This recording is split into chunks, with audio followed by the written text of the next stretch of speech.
Presidente Budai, come Commissione Ambiente, ma soprattutto come Consiglio regionale e dunque di conseguenza anche Giunta regionale, come vi state muovendo? La norma che abbiamo approvato nel luglio dello scorso anno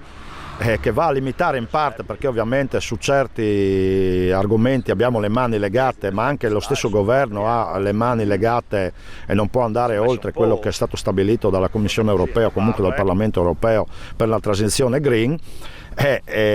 evidente che abbiamo cercato di limitare, cercando di favorire in ogni modo quali che sono le aree vere idonee e dove si possono fare eventualmente queste centrali di energia alternative, e di limitare il più possibile ovviamente l'utilizzo del suolo agricolo vocato. Non è una battaglia facile, non è una battaglia semplice, anche perché recentemente il governo ha dovuto intervenire a modificare, perché il TAR del Lazio aveva bocciato la sua normativa, e quindi è una legislazione che è continuamente in itinere, continuamente va a variare. La speranza è di riuscire a trovare una soluzione fra compensare le produzioni agricole, il territorio, e ovviamente una transizione green che tutti si auspicano, ma che chiaramente porta anche questi svantaggi che vediamo alle nostre spalle. L'intervista completa la potrete seguire nella prossima puntata di Agricultura, il settimanale dedicato all'agricoltura prodotto da Media Nord Est, in onda su questa rete nel weekend.